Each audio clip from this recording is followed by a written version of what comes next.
4절부터 7절까지의 말씀 함께 봉독하시겠습니다. 주 안에서 항상 기뻐하라. 내가 다시 말하노니 기뻐하라.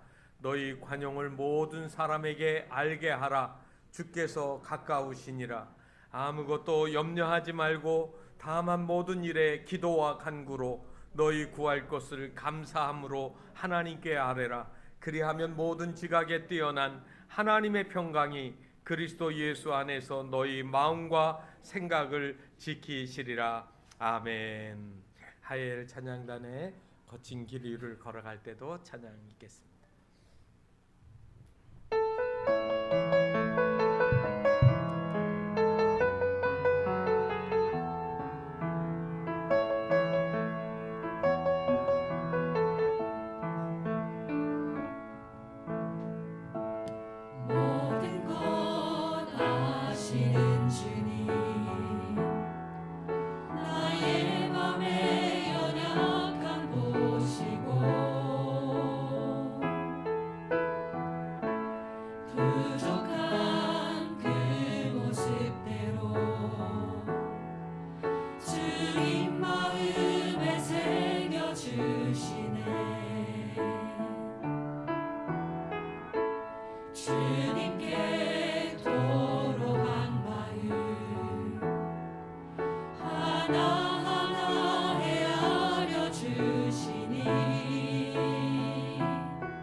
경기도 양평 그 대성리 지나서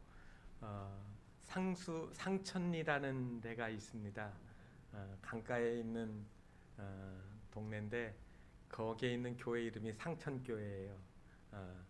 너무 이름 좋죠. 그런데 그 교회는 특징이 하나 있더라고요. 전교인들이 다 성가대예요. 오늘 앉아서 찬양을 하니까 그 생각이 들었습니다. 우리 모두가 찬양하는 하나님의 사람들 얼마나 좋을까. 그래서 그 교회는 토요일이면 전 교인이 다 모여서 함께 파트별로 연습하고 또 전체가 하나가 돼서 해요. 그래가지고 아치형의 교회인데 이렇게 파트별로 이제 앉는 겁니다. 새로운 사람들은 따로 앉는 데가 있고요. 그냥 늘 오시는 분들이니까 할머니서부터 어린이까지 다 찬양을 하더라고요. 너무 좋았어요. 우리가 하나님 찬양하는 것이 우리 일생의 그런 찬양이 되기를 바랍니다. 샬롬 목사님이 있습니다. 이 목사님은 우리가 인사할 때 안녕하세요 하고 인사하잖아요. 근데 이 목사님은 누구를 만나든지 샬롬 하고 인사를 하는 겁니다. 이 목사님이 길을 가고 있는데 한 사람이 고개를 숙이고 그리고 얼굴이 나피처럼 꺼멓게 가지고 지나가는 겁니다. 그래서 목사님이 그냥 지나갈래다 그 사람한테 살롬 하고 인사를 했습니다. 그런데 그 다음 주일 그 사람이 교회를 나왔습니다. 그리고 꾸준히 교회를 나오다가 3달이 되니까 그 목사님 방에 찾아왔습니다. 목사님 하고 두드린가 들어오세요 그러면서 이야기를 했습니다. 그런데 이분이 사업하시는 분이에요. 그동안 사는데 남부럽지 않게 살았고 또 사람들한테 좋은 평판도 받았고 그리고 자녀들도 그냥 무사히 잘 커서 다 앞가림 잘하게 되고 그런데 어느 날부터 몸이 이상하게 피곤하고 힘들어지는 거예요. 그러더니 얼굴이 퉁퉁 불어오다가 마침내는 까맣게 변하기 시작을 했습니다. 그래서 병원에 찾아가서 검진을 했습니다. 그랬더니 의사가 하는 말이 간암 말기라고 진단을 하는 겁니다. 3기니까 이제 얼마 못 살게 되어지고 아마 한정된 시간이 한 5개월, 6개월 이 정도가 다일 것이라고 얘기를 했습니다. 가족들도 친구들도 그 사실을 알고 얼마나 안타까웠는지 이 친구를 보면 또 남편을 보면 아버지를 보면 식구들, 친구들 만나는 모든 사람들이 말을 못하는 거예요. 눈시울이 붉어져 가지고 말을 하려고 하다가 손만 붙잡고 눈물 흘리고 지나가는 거. 그런데 이거를 당할 때마다 이 사람의 마음속에 무슨 생각이 드냐면 나는 죽는다. 나는 죽을 놈이야. 나는 죽을 놈. 나는 죽는다고 그렇게 안타까워하고 그날도 길을 지나가고 있는데 저기 지나가는 동네 목사님이 자기를 향해서 살롬 하더라는 거예요. 다른 사람은 다 죽을 놈 하는데 이 목사님이 다른 말도 안 하고 살롬. 그래서 이 말을 듣고 정신이 번쩍 난 겁니다. 그래 나는 죽을 놈이 아니다. 살 놈이다. 이제 살아야겠다. 사는 동안 내가 열심히 살아야지. 그리고 나보고 살 놈이라고 한 전 목사님 만나러 나는 주일마다 교회를 가는 겁니다. 살 놈이라고 생각하고 밥도 먹고 운동도 하고 그리고 약도 먹고 그리고 움직이기 시작하니까 기분이 좋아지고 그러면서 조금씩 나아지기 시작했어요. 그래서 의사가 이제 5개월, 6개월이면 죽을 것이라고 했는데 반년이 지나도 자기가 이렇게 아무렇지도 않다는 거죠. 그래서 이분이 지금 목사님 앞에 나와서 나보고 살롬이라고 하신 목사님 감사합니다라고 인사를 한 겁니다. 여러분 샬롬이라는 말을 살로미로 들었는데 참 잘 들은 거예요. 샬롬은 평안이라는 말이고 또 하나님이 내 안에 계심으로 얻게 되어지는 이 살롬이라는 말 그 자체가 어떠한 환경, 내가 죽을 환경, 내가 망한 환경, 내가 뒤집어질 환경 이런 환경과는 상관없이 하나님이 내게 평안을 주신다는 의미거든요. 그러니까 그 살롬을 나에게 주신 목사님, 나에게 알게 해주신 하나님이 참 감사하다고 와서 목사님에게 이야기하는 겁니다. 샬롬이라는 말은 구약 성경에서 히브리어로 썼을 때 샬롬입니다. 이거를 헬라어로 쓰게 되어지면 에이레네, 똑같은 뉘앙스의 말입니다. 어떠한 환경, 어떤 죽을 형편이라 할지라도 내게 평안이 있다, 두려움이 없다, 염려가 없다, 근심이 없다는 얘기입니다. 세상에 어떻게 그럴 수가 있습니까? 내가 간암에 걸려 지금 죽게 되었는데 왜 근심이 없을까요? 그런데 그럴 수가 있다라는 거예요. 그래서 오늘 성경 말씀은 바로 그 하나님의 평강이 너희를 지키시리라고 하는 말씀을 우리에게 주고 있는데, 그 말씀의 의미를 우리가 알아보려고 합니다. 아시는 것처럼 빌립보는 오늘날 그리스 북쪽에 있는 마게도냐 지방에 있는 큰 도시입니다. 오늘날도 여행해 보면 이 빌립보가 아주 큰 도시예요. 제가 여러 해 전에 이 빌립보에 가서 저녁 시간에 이제 야간에 거기 도시를 이렇게 멀리 한 두어 시간 걸은 적이 있습니다. 운동장에도 가보고 그리고 마을도 지나가보고 주택가도 이렇게 돌아다녀 봤습니다. 그런데 엄청 커요. 활기찬 도시예요. 그런데 그 고대의 이 빌립보도 대단히 큰 도시였습니다. 황제가 그의 이름을 따서 빌립이라고 하는 황제가 빌립보라는 이름을 거기에다가 부여해서 황제의 직할 도시로 만들어 놓은 도시예요. 그렇기 때문에 그 도시는 우상 숭배가 많았습니다. 곳곳에 신전들이 있고 그리고 로마 황제에게 충성하는 사람들이 핵심 당원들이 사는 겁니다. 마치 북한의 평양 땅에 공산당원이 아니면 살 수 없는 것처럼 이 빌립보는 황제에게 충성하는 사람들이 모여 사는 곳인데, 여기에 황제가 그들에게 왕이 아니고 살아계신 하나님이 왕이라고 믿는 이 그리스도인들이 신앙생활을 하며 그 안에 살아가는 겁니다. 그러다 보니까 이 그리스도인들은 마치 이단처럼 여겨지고 비판받고 그리고 박해받는 그러한 사람들이었습니다.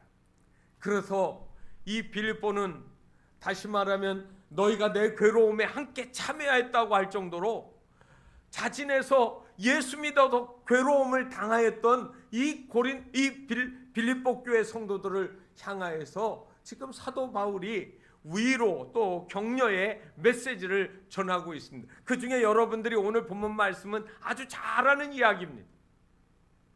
오늘 제일 먼저 이 하나님의 평강이 너희들 마음을 그리고 생각을 지키려고 하면 어떻게 해야 되는가에 대해서 이야기하는데, 첫째는 항상 기뻐하라고 하는 메시지를 주었습니다.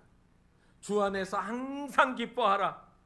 다시 말하노니 기뻐하라. 기뻐하라가 몇 번이에요? 2번 나와 있습니다. 똑같은 말을 반복하고 반복할 때에는 그 말씀은 아주 중요하고 또 하나는 강조되어지는 메시지임에 틀림이 없습니다. 기뻐하라는 말은 헬라어에서 카이레테라는 말입니다. 그런데 이 카이레테는 우리말에도 문법이 있는데 우리는 잘 그거 구분 안 하죠. 그런데 이게 헬라어는 아주 당연하게 뚜렷하게 읽으면 무슨 의미인지를 알 수 있게 해주는 거예요. 그런데 이 카이레테라는 말은 능동태 명령법입니다. 명령문이에요. 그런데 능동적으로, 여러분 생각해 보세요. 수동적인 게 아니에요. 어떤 조건이 들어왔기 때문에 내가 기뻐하는 게 아니라 이 기쁨이 어디에서 나와요? 내 안에서 나오는 거예요. 그게 능동태예요. 누가 뭐 하고 있는데 선물을 큰 거를 갖다 줘. 받고 보니까 좋아. 누가 꽃다발을 하나 줘. 그래서 좋아. 그래서 기뻐. 그게 아니라 외적인 자극에 의해서 받는 게 아니라 내 안에서 일어나는 것으로 감사하고 기뻐하는 거예요. 그래서 기뻐하는 것, 이게 여러분 다시 말하면 이거는 내가 성공했든지 내가 실패했든지 돈을 많이 벌었든지 이번에 돈을 좀 날렸든지 내가 몸이 좀 건강하든지 또 이번에 병에 걸려서 내가 지금 수술을 앞에 두고 있든지 이게 상관이 없는 거예요. 왜냐하면 내 안에 내가 기쁨을 만들어내는 존재이기 때문에 그런 거예요. 어떻게 그게 가능할까요? 여러분 오늘 성경 말씀을 보게 되어지면 4장 4절 시작하면서 한 말이 있어요. 이게 주 안에서예요. 이거를 헬라에선 엔큐리오 그랬어요. 제가 여러분 전에 말씀드렸습니다. 이 주라는 말, 쿠리오라는 말은 여러분 이건 로마가 황제한테 사용하도록 만든 거예요. 옛날에 여러분, 요즘에는 대통령님 우리 그러죠. 옛날엔 대통령 각하 그랬어요. 이 각하라는 말은 신분과 지체가 높은 사람을 가리키는 존칭어였는데, 그런데 그거를 누구한테만 쓰게 해요? 대통령에게만 쓰게 했어요, 한동안. 그래서 우리는 무슨 대통령 각하 이렇게 하면 아주 극존칭하는 것으로, 그걸 다른 사람한테 쓰면 마치 대통령의 권위에 도전하는 것처럼 여겼던 때가 있었죠. 그런데 여러분, 이 엔쿠리오라는 말은 어떤 분이 내 왕이냐면, 이 보이는 세상의 왕이 내 왕이 아니에요. 이 엔쿠리오에서 이 쿠리오는 하늘에 계신 하나님, 나를 다 주관하시고 다스리시는, 내 생명의 주가 되시는 그 하나님이 나의 주라는 거죠. 그래서 그 주님이 너희 안에 있을 때 너희에게는 이 기쁨이 있을 수 있다라는 겁니다. 여러분, 사도행전 16장에 보면 사도 바울이 빌립보에 가서 전도하다가 감옥에 들어간 이야기가 나옵니다. 아마 여러분 잘 아실 거예요. 빌립보 감옥에서 바울과 실라가 찬송하는 것들을 여러분 많이 들으셨잖아요. 손에 착고를 차고, 제가 빌립보 감옥을 가서 보니까 이 수평으로 안 되고요, 벽을 이 궁처럼 뚫어놨는데 약간 사각으로 이렇게 뚫어놨어요, 경사지게. 그래서 그 안에가 감옥이에요. 거기에 착고를 쓰고, 그리고 손발이 묶인 채로 그 밤중에, 서늘한 밤중에 몸이 으실으실 아파오는 그 순간에 감옥을 울리는 찬송을 부르는 겁니다. 하나님의 이름을 찬양합니다. 하나님을 높여 부르고 있습니다. 기도로 한 소리가 점점 커져서 감옥을 쩌렁쩌렁 울리기 시작을 했습니다. 무슨 기도했을까요? 하나님, 내가 무슨 잘못했습니까? 왜 내게 이 고통을 주십니까? 제가 복음 전하려고 한 그것밖에 뭐가 잘못한 게 있을까요? 그렇게 기도했을까요? 바울은 나 같은 부족한 사람을 주의 복음 전하는 사람 되게 하셔서 주의 이름 때문에 감옥 갇히게, 이 고통당하는 것도 하나님, 이 종에게는 과분한 겁니다. 여러분, 성경에 없는 얘기인데 제가 하는 거예요. 그러니까 그 기도가 어떻게 돼요? 하나님께 상달이 되어져. 땅이 흔들리고 지진이 나고, 그리고 손과 팔에 묶였던 그 쇠사랑이 클러지고, 그리고 감옥문이 다 열려지는 겁니다. 여러분, 불평하고 원망하는 곳에 기적의 역사가 일어나는 게 아니라 내 환경을 넘어서 나는 주님 안에 있다라고 하는 이 고백 때문에 감사가 일어나고, 그리고 하나님께 찬양이 되어지는 거예요. 사도 바울이 주 안에 있는 이 기쁨을 어느 정도로 얘기했는가 하면 빌립보서 2장 7절에 이렇게 얘기합니다. 만일 너의 믿음의 제물과 섬김 후에 내가 나를 전제로 드릴지라도 나는 기뻐하고 너희 무리와 함께 기뻐하노니.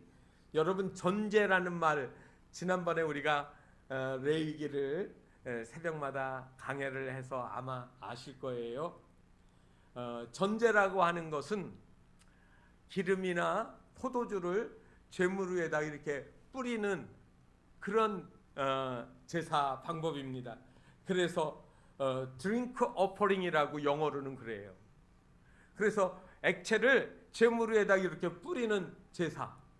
그런데 여러분, 이 전제로 나를 드린다고 했을 때 이 전제라는 말이 바로 그 액체를 뿌리는 것처럼, 헬라어에선 스펜도라고 하는 말인데, 내가 죽어서 내가 주의 제단에다가 내 피를 다 쏟아 붓는다 할지라도 나는 기뻐하겠습니다라고 하는 이야기를 사도 바울이 하고 있는 거예요.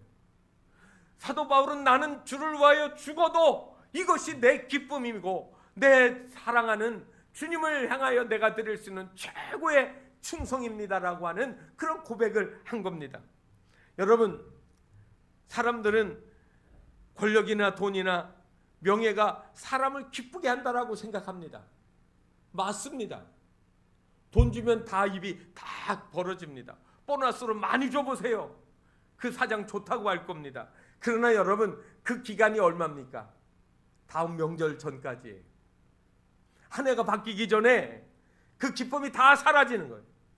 여러분, 아름다움이나 건강이 여러분들을 기쁘게 해줄 수 있습니다. 그런데 여러분, 그 기쁨도 잠깐입니다.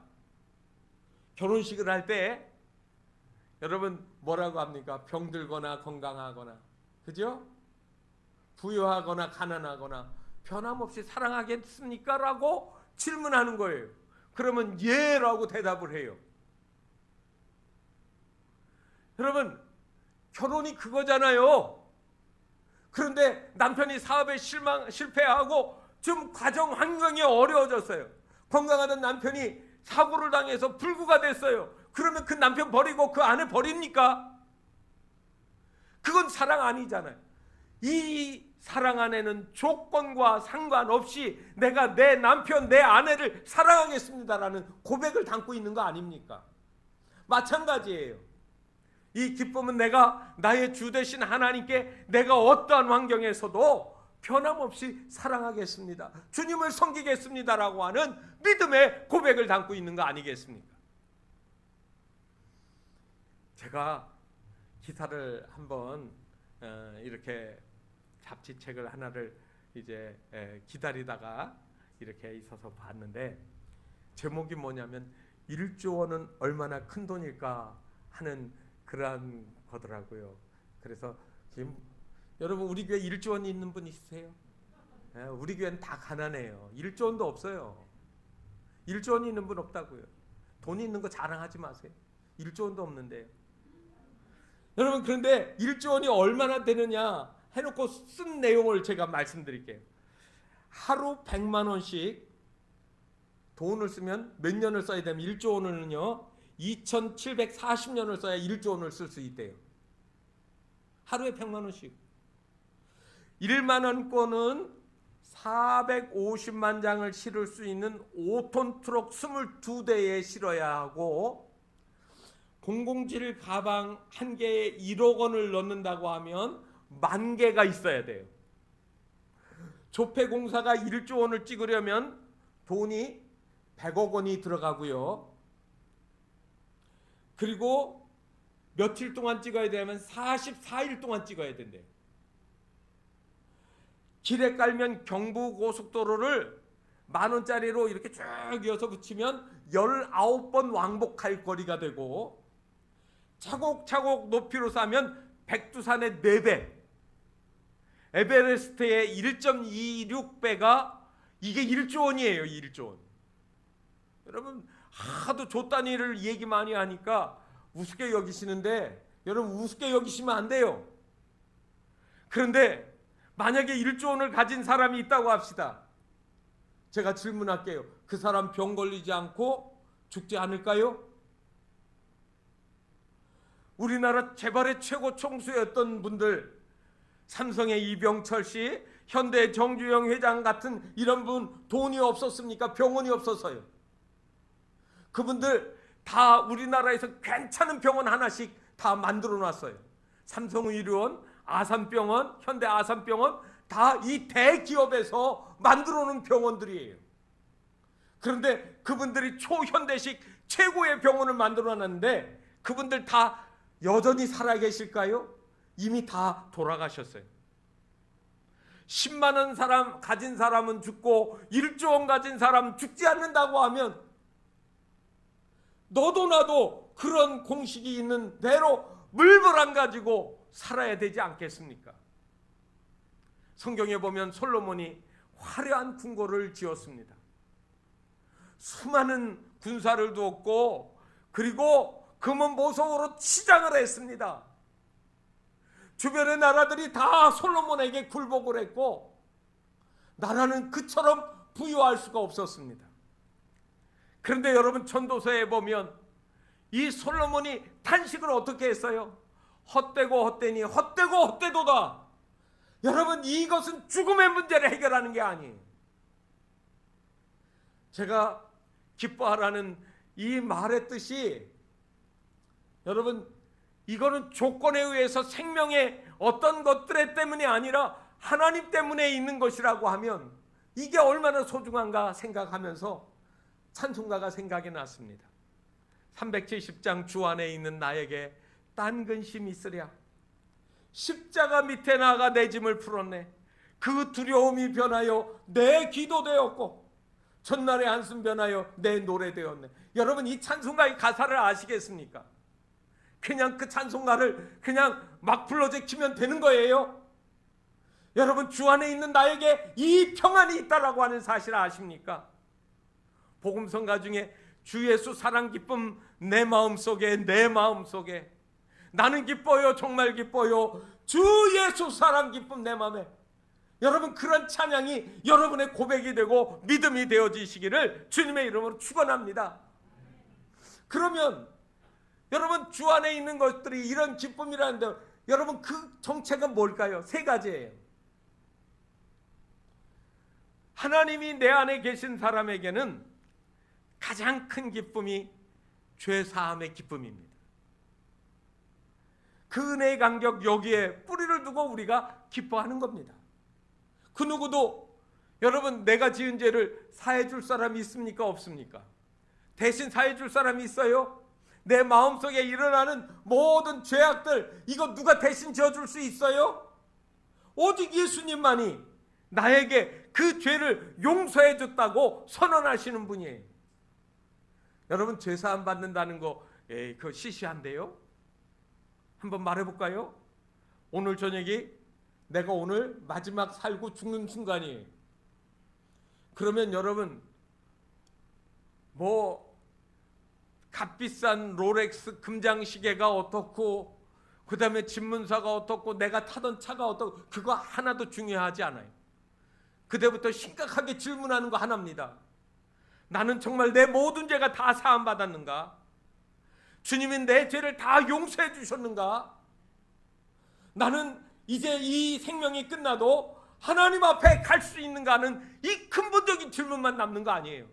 그런데 여러분, 주님이 나와 함께 하신다고 하니까 죄사함이 내 안에 있다, 하나님이 다 용서하셨다.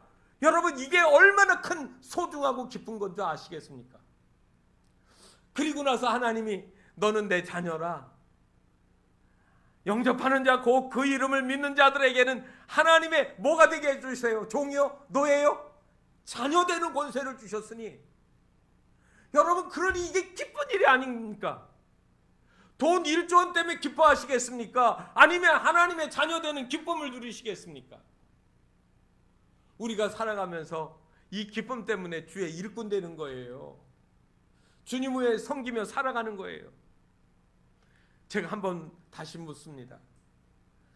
이병철, 이건희, 정주영, 김우중 이런 사람이 행복합니까? 여러분이 행복하십니까?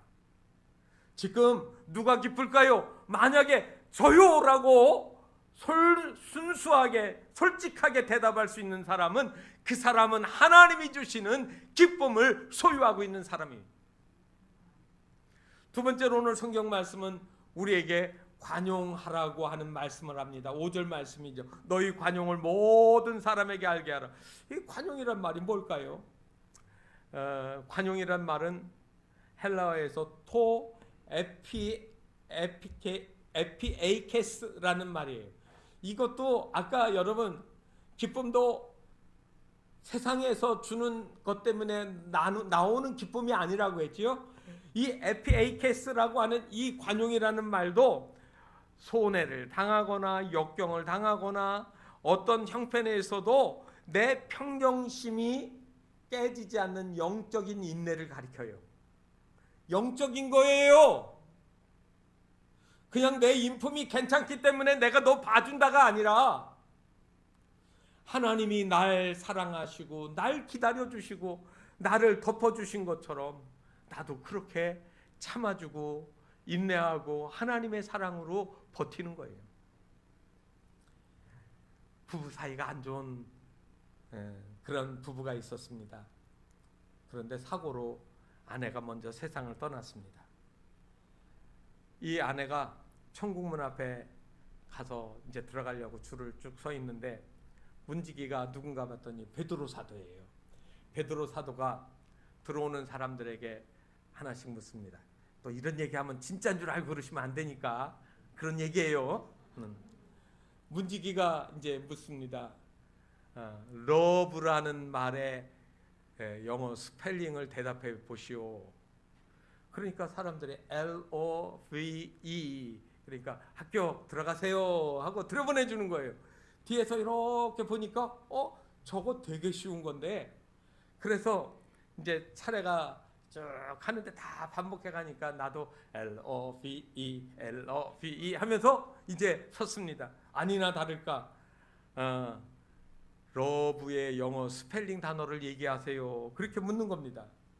그렇게 해서 LOVE 하니까 통과 그러는데, 들어가려고 하는데 잠깐 그러는 거예요. 그래서 이렇게 쳐다보니까 이리 오라고 그러는 거예요. 이거 웬일이지?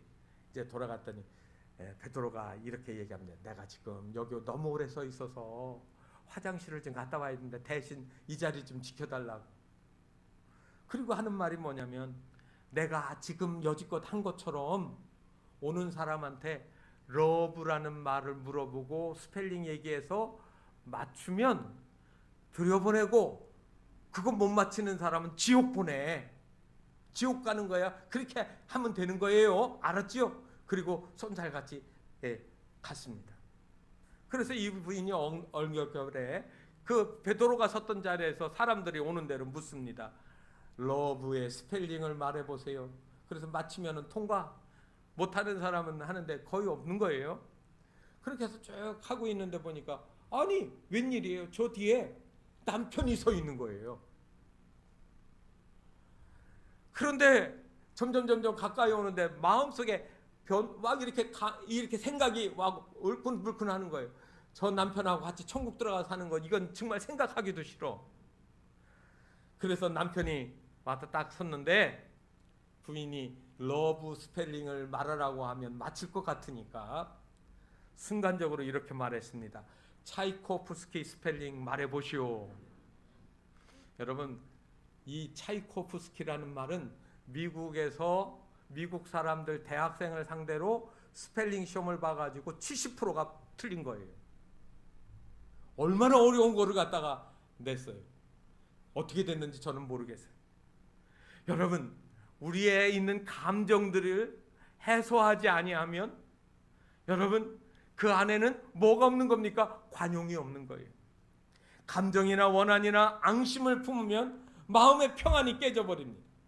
내가 내 마음속에 평안을 깨트리는 것은 옳지 않은 일이에요. 하나님이 내 마음을 주관하시도록 해야 된다는 말입니다. 또 여러분, 자신의 마음뿐만 아니라 우리는 보복하는 마음이 뭐예요? 저 사람 마음 불안하게 만드는 거예요. 상대방의 마음을 아프게 하는 거죠. 결혼한 지 7년이 되었는데도 애를 갖지 못하다가 임신한 부인이 있었습니다. 집안의 경사하고 모두가 기뻐하고 난리예요. 어느 날 구역 예배가 있어서 갔는데, 구역장이 예배 마치고 음식을 먹다가 배를 쳐다보면서 이야기를 합니다. 아무래도 배 모양이 그렇게 생기면 태아가 거꾸로 물구나무 서게 한 건데 하고 겁을 주는 겁니다. 그 구역장은 산파도 아니고 의사도 아닙니다. 그날 밤 뜬 눈으로 생긴 그 임산부가 다음날 바로 산부인과에 갔습니다. 검진 후 의사가 이렇게 말합니다. 아무 걱정 마세요. 태아는 건강하고 자리도 정상입니다. 여러분, 똑같은 말을 하는데 안 좋게 표현하는 거 있잖아요. 같은 말인데도 상대방의 마음을 아프게 해서 뒤집어 놓지 말아요. 여러분, 그러한 것들은 하나님이 우리에게 주신 관용이 아닙니다. 육지에서 제주도로 시집간 처녀가 있었습니다. 결혼을 마치고 그 동네에 사는 시댁 식구들한테 찾아다니면서 인사를 하고 있는데, 만나는 그 친척들마다 뭐라고 하는 줄 아세요? 쏘갔다, 쏘가수다 그러는 거예요. 그 말을 들으면서 마음이 불편해지다가 나중에 얼굴이 노래졌습니다. 정말로 내가 이 남자 쏘갔구나, 나만 모르고 쏘갔구나라고 생각을 했습니다. 그런데 나중에 알았습니다. 제주도 방언으로 쏘갔다는 수고했다는 말이었습니다. 여러분, 어떤 때는 말을 듣고 오해하고 상처를 받고 상처를 주잖아요.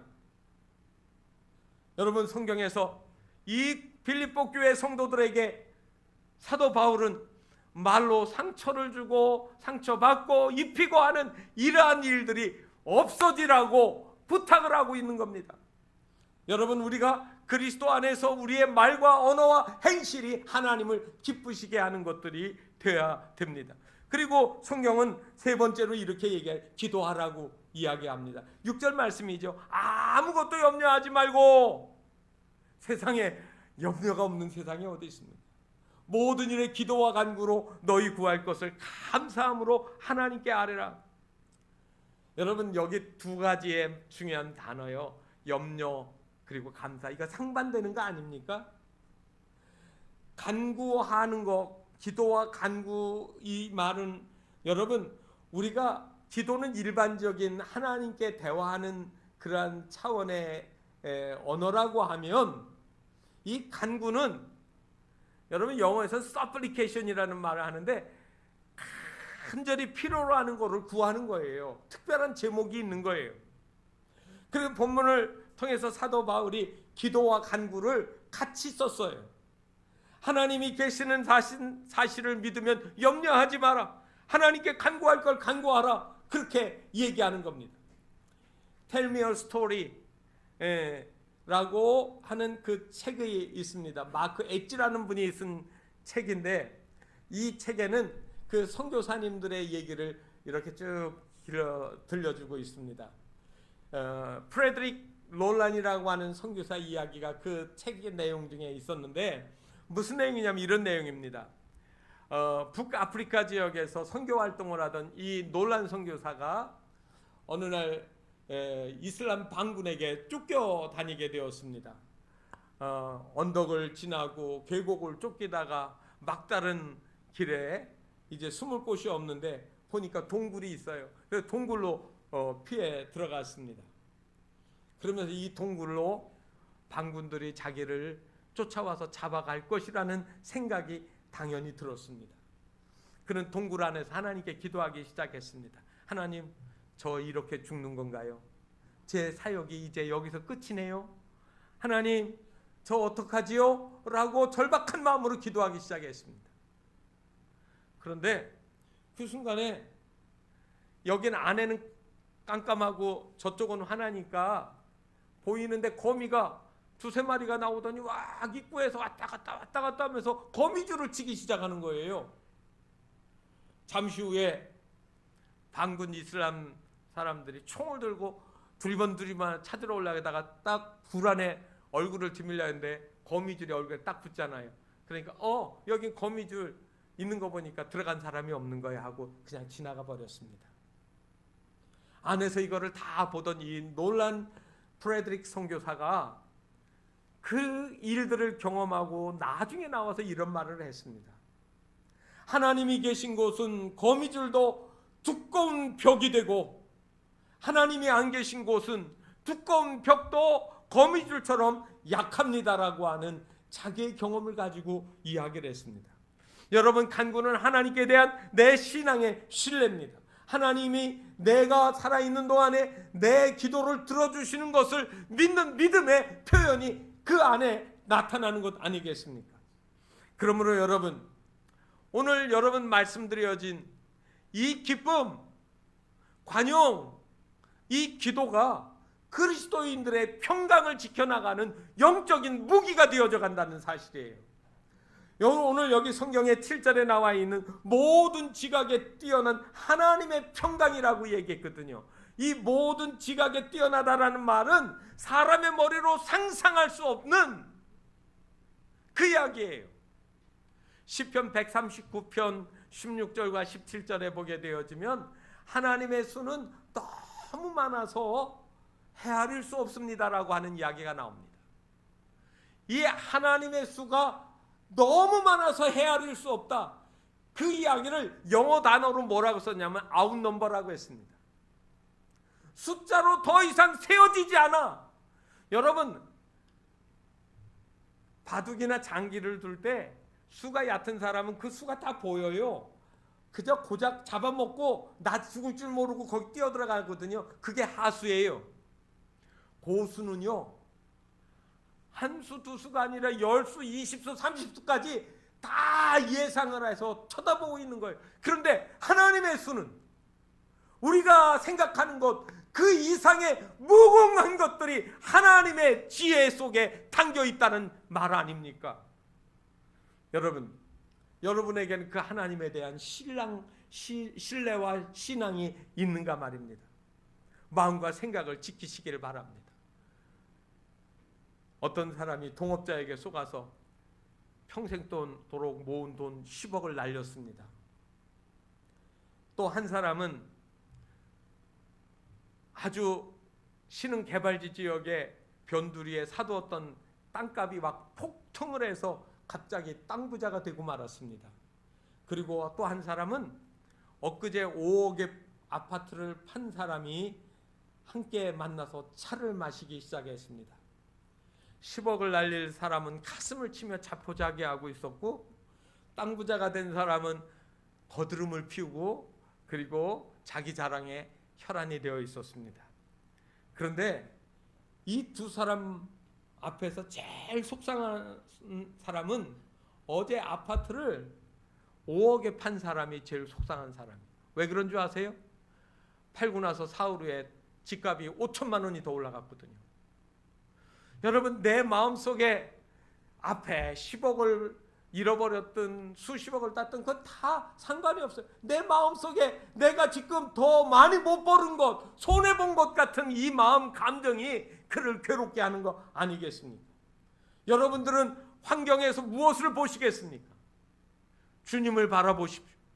주님을 바라보셔야 이 세상의 두려움, 염려, 근심, 불안, 초조, 이 모든 것으로부터 하나님의 평강이 지켜져 가는 겁니다.